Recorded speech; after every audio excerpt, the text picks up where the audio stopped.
Novamente nos encontramos mais uma vez na casa de Maurício para que possamos juntos refletir, analisar e estudar a palavra do Evangelho à luz da doutrina de Jesus. Nós saudamos primeiramente a cúpula espiritual da casa e a todos os irmãos que nesse momento nos acompanham, dizendo: Ave Maria, cheia de graça, o Senhor é convosco. Bendita sois vós entre as mulheres e bendito é o fruto do vosso ventre, Jesus. Santa Maria, Mãe de Jesus, rogai por nós, pecadores, agora e na hora do nosso desencarne. Nesse momento, feitas as devidas saudações, passamos a palavra para nossa irmã responsável pelo Evangelho desse encontro. Irmãos, sejam todos bem-vindos a este nosso encontro com o Evangelho. Para hoje nós temos o início do capítulo 7. Bem-aventurados os pobres de espírito. Neste capítulo nós vamos estudar, vamos analisar o que é preciso entender por pobres de espírito. Todo aquele que se eleva será rebaixado. Mistérios ocultos aos sábios e aos prudentes. E nas instruções dos Espíritos nós teremos o orgulho e a humildade, e missão do homem inteligente na terra. Para hoje, o que é preciso entender por pobre de espírito? Bem-aventurados os pobres de espírito, porque deles é o reino dos céus. São Mateus, capítulo 5, versículo 3. A incredulidade se divertiu com esta máxima. Bem-aventurados os pobres de espírito, como com outras coisas, sem a compreender. Por pobres de espírito, Jesus não entende os homens desprovidos de inteligência, mas os humildes. Ele disse que o reino dos céus é deles e não dos orgulhosos. Os homens de ciência e de espírito, segundo o mundo, têm geralmente tão alta consideração de si mesmos e da sua superioridade que olham as coisas divinas como indignas de sua atenção. Seus olhares, concentrados sobre sua pessoa, não podem se elevar até Deus. Essa tendência a se crer acima de tudo não os leva, senão, muito frequentemente, a negar o que, estando-lhes acima, poderia rebaixá-los, e a negar mesmo a divindade. Ou, se consentem em admiti-la, contestam-lhe um de seus mais belos atributos, sua ação providencial sobre as coisas deste mundo, persuadidos de que só eles bastam para bem governá-lo. Tomando sua inteligência por medida da inteligência universal e se julgando aptos a tudo compreender, não podem crer na possibilidade daquilo que não compreendem. Quando pronunciaram seu julgamento, têm-no por inapelável.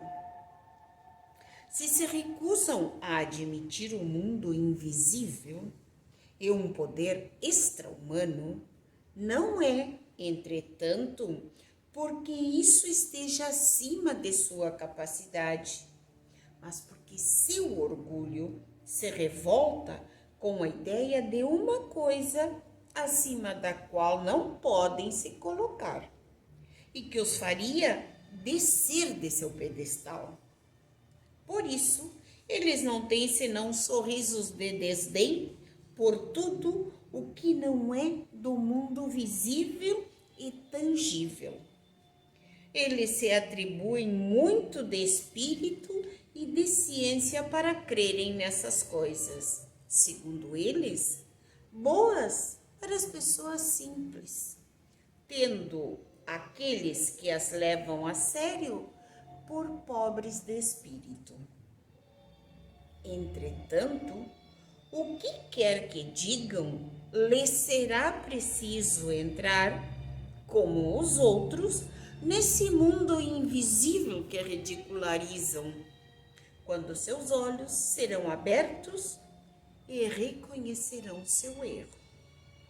Mas Deus, que é justo, não pode receber na mesma categoria aquele que menosprezou seu poder e aquele que se submeteu humildemente às suas leis, nem os igualar.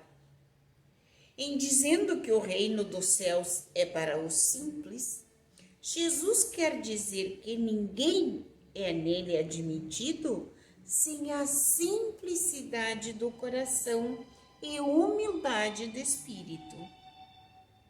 Que o ignorante que possui essas qualidades será preferido ao sábio que crê mais em si do que em Deus.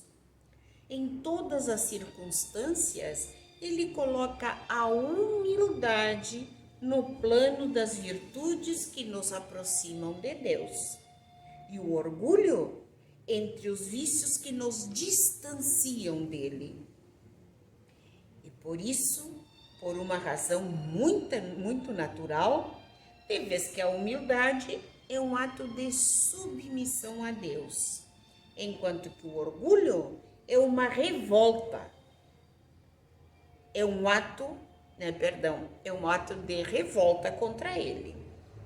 Mais vale, pois, para a felicidade do homem ser pobre em espírito, no sentido do mundo, e rico em qualidades morais.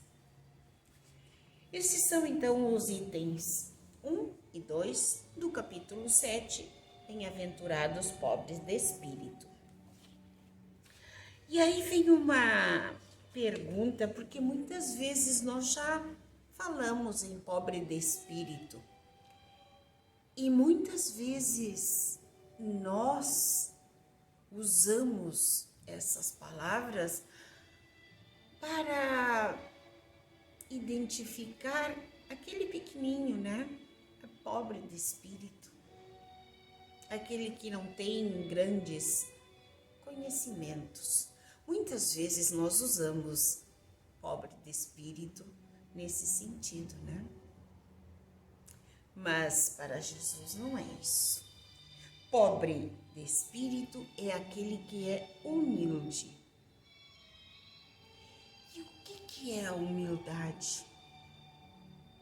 O que nós entendemos por humildade? Humilde é aquele que se reconhece como um daqueles aflitos que nós vimos anteriormente, que se reconhece com erros, com defeitos, com qualidades também, mas que sabe que ele precisa aceitar os seus erros, os seus defeitos, que nem sempre ele tem razão, que muitas vezes ele está errado, e reconhecendo isso, conhecendo-se a si mesmo, trabalhar para mudar isso. Esse é o humilde, aquele que quer enriquecer espiritualmente. Pois enriquecer espiritualmente não é nada mais, nada menos do que colocar para dentro de nós todas essas virtudes que nos aproximam de Deus. Retirar de nós tudo aquilo que nos afasta dele. Esses são os pobres de espírito, aqueles que se reconhecem que reconhecem, que reconhecemos a nossa pequenez, que sabemos que temos que crescer mais, que evoluir. E aqui ele nos coloca a humildade, aqui não, sempre, né? Nos coloca a humildade como contrária ao orgulho, à vaidade.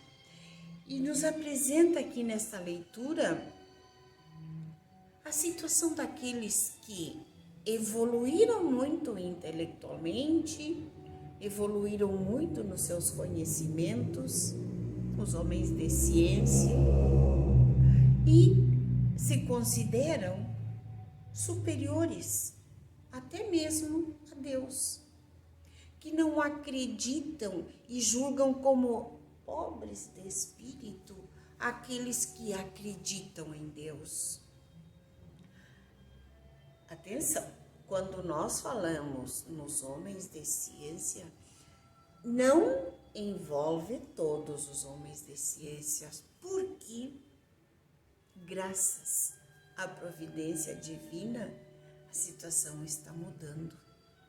Muitos são os homens de ciência que hoje em dia aceitam a espiritualidade como algo real. Muitos são os que procuram na espiritualidade a força para o seu dia a dia. Mas aqui ele está falando, lembremos que isto foi escrito em 1857. Muitos que se consideram donos da verdade acham que acreditar que possa ter coisas que eles não compreendem, que eles desconhecem, acha que seria rebaixá-los. E consideram que aqueles que acreditam nessas coisas são pessoas simples. Mas nos diz também que no momento em que eles fecharem os olhos e os abrirem na espiritualidade, no outro plano, eles vão reconhecer que aquilo que eles menosprezaram era a verdade. Aí nos diz, Deus é justo, então ele não pode considerar no mesmo patamar, na mesma altura, ter a mesma compreensão, a mesma aceitação para aquele que se submeteu à vontade de Deus, aquele que o reconheceu como um ser que está aqui em toda parte para nos auxiliar, sempre que nós peçamos, sempre que nós entendamos que Ele pode ajudar-nos, que Ele nos conhece mais do que ninguém. Então Ele não pode colocar a balança na mesma altura aquele que o menosprezou e aquele que o aceitou. Há uma diferença, porque senão não haveria justiça. Mas essa mesma justiça faz com que ele lhe dê a possibilidade àquele que nele não acreditava de enxergar, de ver a verdade e de fazer a sua modificação. Nós sempre falamos, Deus é bom e justo. Em todas as situações se manifesta essa bondade e essa justiça. A justiça, quando analisa, quando observa a situação daquele que o menosprezou, que o ridicularizou, que ridicularizou aquele que acreditava nele, e a situação daquele que o aceitou, que aceitou as suas dores com resignação, que ajudou ao próximo, que soube e agiu de acordo com esse conhecimento de que há um ser superior que nos auxilia, que nos dirige, mas que nós precisamos aceitá-lo, entendê-lo, que há leis que são universais e que, se nós contrariamos essas leis, nós temos que responsabilizar-nos por isso. Então, aí a justiça e a sua bondade se manifesta no momento que aquele que não o aceitou, que o menosprezou, também terá a oportunidade de aceitá-lo e de agir de acordo com as suas leis. Aí está a bondade divina. Então, encerrando o item, ele nos diz que pobre em espírito é preferível que o homem seja assim, de acordo com o mundo material, de acordo com a visão do mundo, mas que seja rico em moralidade. Então nós vamos entender, nós vamos trabalhar esse conceito de pobre de espírito, aquele que se reconhece como um ser que precisa evoluir e que precisa aprender muito ainda. Sérgio Lopes nos diz que a humildade, esta que Jesus nos apresenta como condição indispensável para a nossa evolução, é a base de tudo, é onde tudo começa. E para chegar lá em cima, nós temos que começar de baixo. Ele relaciona a humildade com o humus, com a terra, com o chão. Nós temos que começar daqui, da terra, com os pés no chão, para poder subir cada vez mais. Reconhecendo que haverá momentos em que precisamos parar e descansar, olhar a nossa caminhada, ver o que nos falta seguir e seguir com fé. Esse é o caminho para todos nós. Reconhecer que precisamos começar, mas começar de lá, da base. E que esse é o verdadeiro humilde. E não aquele que, muito prazer, eu sou fulano de tal e eu sou humilde. Aí já não há humildade. Porque a humildade não precisa ser propagada. Não precisamos um cartaz, eu sou humilde. Não. Nós provamos com as nossas atitudes. Como fez Jesus? Lógico que não vamos nos comparar a ele, mas ele é o nosso modelo, é o nosso guia. E ele agia com humildade. Que maior momento de humildade do que aquele que nós lembramos agora há pouco, no momento da última ceia, quando, com todo o seu orgulho, os discípulos, aqueles que o acompanhavam, que estavam convivendo com ele, que vendo como ele fazia, brigavam para ver quem seria o maior, o que defenderia cada um. E o que fez Jesus? No maior gesto de humildade, lavou os pés dos seus discípulos. Então, não é preciso brigar para provar. Preciso fazer, simplesmente fazer, mostrar com o nosso exemplo, com o nosso fazer, o que nós queremos transmitir. Essa é a melhor forma de transmitir, de passar algo adiante. Foi assim que Jesus agiu. E isso nós podemos fazer sem querer comparar-nos com ele, mas seguindo os seus passos, os seus métodos, humildemente. Fazer o que Jesus fazia. Provar com o nosso exemplo aquilo que nós queremos transmitir. Esse é o nosso convite, não para hoje, mas para sempre. Agir com humildade, conhecer-nos, reconhecer os nossos erros, os nossos defeitos, reconhecer as nossas virtudes e, reconhecendo-as, seguir em frente, reconhecendo nossos erros, nossas necessidades, trabalhar por elas, em silêncio, mas de forma efetiva. Está aí o nosso convite. Não é nada impossível de ser feito, mas a gente tem que começar, porque senão nunca chegaremos lá.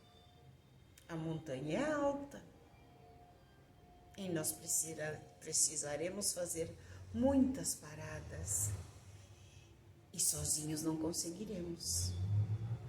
Nós precisaremos ajudar outros para que a nossa caminhada seja mais leve e saber que tem alguém que vela por nós, tem alguém que espera por nós e que sabe que nós temos essas condições de seguir, de perseverar, de ir em frente. Que a paz e a luz permaneça sempre conosco. Obrigada, irmã, pela leitura, pela explanação do Evangelho e que fique para a nossa interpretação essa mensagem, agradecendo a cúpula espiritual da casa que nos acompanhou, aos irmãos que nos acompanham nestas mensagens quando são reproduzidas e a todos os demais frequentadores dessa casa. Nós agradecemos, assim posto, dizemos: Pai nosso que estais no céu, santificado seja o vosso nome. Venha a nós o vosso reino. Seja feita a vossa vontade, assim na terra como no céu. O pão nosso de cada dia nos dai hoje. Perdoa, Pai, as nossas ofensas, assim como nós perdoamos a quem nos tem ofendido. E não nos deixeis cair em tentação, mas livrai-nos do mal. Que assim seja.